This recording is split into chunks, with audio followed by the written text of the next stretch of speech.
कैमूर पहुंचे राजद एमएलसी रामबली सिंह चंद्रवंशी का भभुआ लिच्छवी भवन के पास वैश्य समाज और चौरसिया समाज के लोगों ने विरोध किया। आपको बता दें कि तेली, तमोली और दांगी जाति को मूल अति पिछड़ा श्रेणी में लाया गया था, जो इनके द्वारा अलग करने को लेकर संघर्ष मोर्चा चल रहा है, जिसको लेकर लिच्छवी भवन के पास भारी तादाद की संख्या में वैश्य समाज और चौरसिया समाज के लोगों ने उनके वाहन को रुकवाकर घेराव कर विरोध करते हुए सरकार के खिलाफ नारेबाजी की। वहीं राजद एमएलसी सह अति पिछड़ा आरक्षण बचाओ संघर्ष मोर्चा के संयोजक रामबली सिंह चंद्रवंशी ने कहा है कि तेली, तमोली, चौरसिया, दागी को मूल अति पिछड़ा जाति की श्रेणी से अलग किया जाए और पृथक ग्रुप बनाकर इसको समानुपातिक आरक्षण मिले। अति पिछड़ा वर्ग के लोगों का हत्याएं हो रही, बलात्कार और अन्य अत्याचार रोकने के लिए SC/ST की तर्ज पर अति पिछड़ा अत्याचार निवारण कानून बनाया जाए। पंचायत और नगर निकाय चुनाव में पिछड़ों को आरक्षण 20% से बढ़कर 33% किया जाए, जिसको लेकर सरकार से मांग की जा रही है। जबकि वैश्य समाज के जिलाध्यक्ष कैप्टन त्रिवेणी शाह ने बताया कि राजद एमएलसी रामबली सिंह चंद्रवंशी कैमूर के साथ साथ पूरे बिहार में विजिट कर रहे हैं, जिनका कहना है कि तेली, चौरसिया समाज को जो अति पिछड़ा मिला हुआ है उससे उनको हटाया जाए, लेकिन हम लोगों के द्वारा कहना है कि अपने को शेड्यूल कास्ट में जाए। सरकार से मांग कीजिए, लेकिन तेली और चौरसिया को हटाने की क्यों बात की जा रही है। इसके विरोध में राजद एमएलसी का घेराव कर विरोध प्रदर्शन किया गया। राजद एमएलसी रामबली सिंह चंद्रवंशी कैमूर में विजिट कर रहे हैं, पूरे बिहार में विजिट कर रहे हैं। इनका कहना है कि तेली, चौरसिया समाज को जो अति पिछड़ा मिला हुआ है उससे इनको हटाया जाए।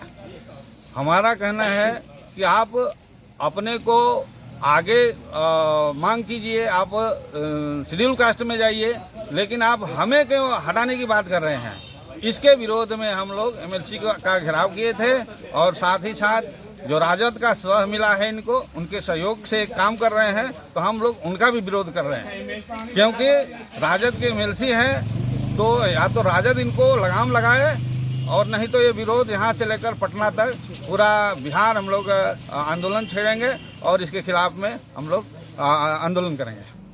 देखिए, मामला ये है कि हम लोग को मूल अति पिछड़ा को मुंगेरी लाल कमीशन के अनुशंसा के आलोक में जननायक कर्पूरी ठाकुर ने आरक्षण दिया था।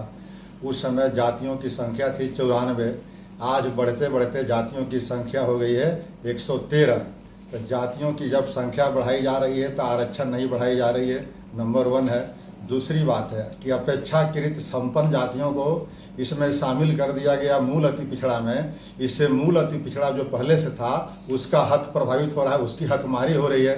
तो उसकी हकमारी नहीं हो, इसी उद्देश्य से मुंगेरी लाल कमीशन ने अनुशंसा किया था कि समकक्ष जातियों को एक साथ रखा जाए ग्रुप बना करके।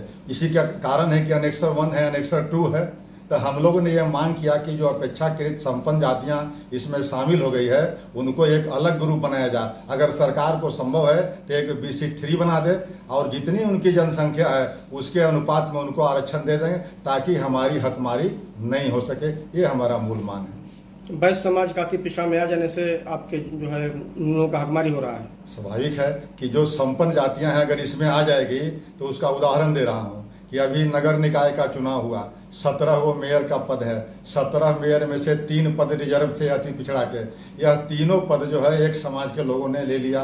बाकी जो मूल अति पिछड़ा 110 जातियां थी वो टुकुर टुकुर देखते रह गई। दूसरा सवाल मैं करता हूं जिला परिषद अध्यक्ष का।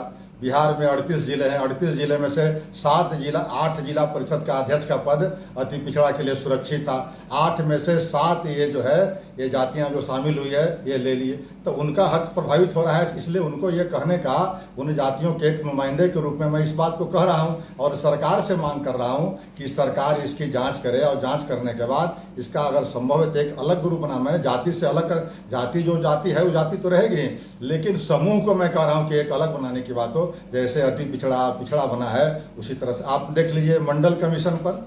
मंडल कमीशन को लागू हुए 31-32 साल हो गए, लेकिन मंडल कमीशन को लागू होने के बाद क्या उसका फलाफल निकला कि कुछ जातियों को ही इसका लाभ मिला।